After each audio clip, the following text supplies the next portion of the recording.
Welcome to LobbyComply Pod from State and Federal Communications. We are your source for lobbying, compliance, ethics, campaign finance, and election news from across the country.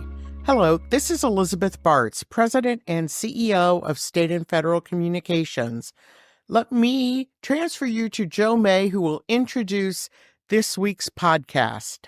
Thank you, Elizabeth. I am Joe May, and I have with me today one of our experts, Carlo Aguja. Welcome to LobbyComply Pod. Carlo, introduce yourself and tell us what we'll be talking about. Hi, Joe. My name is Carlo Aguja. I'm a manager in our compliance services department with State and Federal Communications. And what I'd like to talk about today is Hawaii's expanded definition of lobbying compared to Connecticut and Montana. So, I heard Hawaii passed a bill expanding the definition of lobbying. Yes. On May 16th, 2025, Hawaii enacted House Bill 412 to include procurement discussions in the list of actions subject to influence within the definition of lobbying. The bill also provides a penalty for contracts entered into in violation of the state lobbying law. The law will go into effect on January 1st, 2027.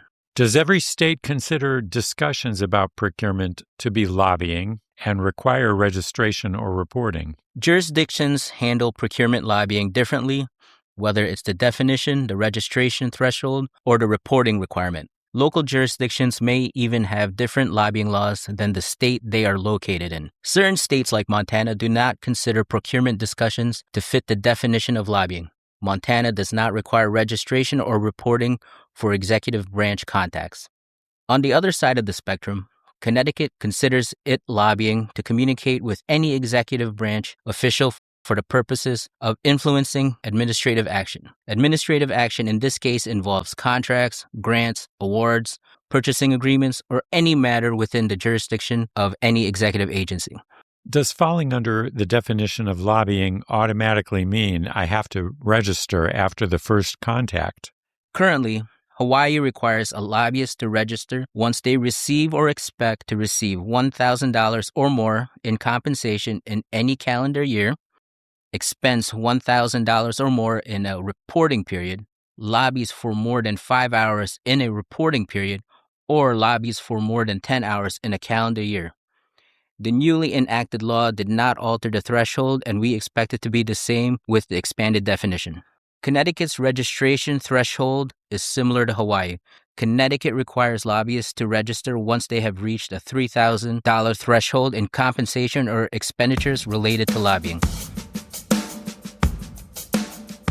So what if the state official reaches out to me? House Bill 412 specifically excludes communications initiated by a state employee.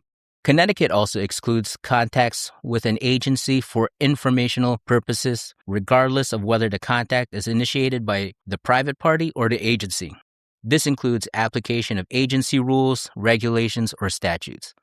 While similar, individuals should understand the differences between the states. For example, testimony at a public hearing before a state agency is exempt from registration in Connecticut, but testimony is included in determining whether an individual has met the registration threshold in Hawaii. Would reaching out to the state regarding an RFP be considered lobbying? The mere action of responding to a bid solicitation does not require registration in either Hawaii or Connecticut. However, in Connecticut, if a person goes beyond the preparation of submissions to RFPs by meeting with state officials of an agency to solicit business, then it would be included in determining the registration threshold. If my position with my company only entails sales, are there any exceptions to the registration requirement? As passed, House Bill 412 makes registration as a lobbyist required for sales agents seeking contracts for their clients if such communications are not governed by Hawaii procurement law. Other states have carved out exceptions for company representatives who act only as salespeople. In Connecticut, these include an individual engaged in selling merchandise or services such as an investment professional. These individuals generally are not considered engaged in lobbying.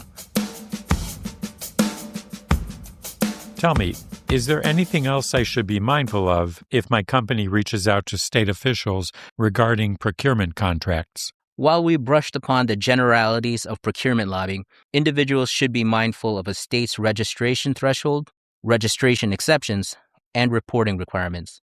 If an individual operates in multiple states, the law can be broad like Connecticut or non-existent such as Montana. Even neighboring states can greatly differ how they treat procurement discussions. Hawaii's law goes into effect at the beginning of 2027. In that time, the state may provide further guidance or regulations regarding the expansion of their lobbying law. Like Connecticut, advisory opinions from the ethics regulating body may help individuals understand the nuances of the law. Individuals should keep up to date with the lobbying laws in the states they plan to be active in. This analysis seems like a lot of work if I'm active in several jurisdictions. If you or your organization plan to solicit the state of Hawaii or any other jurisdiction for procurement contracts, our team at State and Federal Communications has decades of experience answering procurement lobbying questions. Whether it's access to our procurement lobbying guidebook or a more hands-on approach with our compliance team, please let us know if we can help. Sounds like good advice to me. Carlo, thank you so much for being with us today. Thanks, Joe. Had a fun time. Thanks for listening to LobbyComply Pod from State and Federal Communications. For more news, visit LobbyComply.com. To learn more about how we can guide you along the road to compliance, visit stateandfed.com.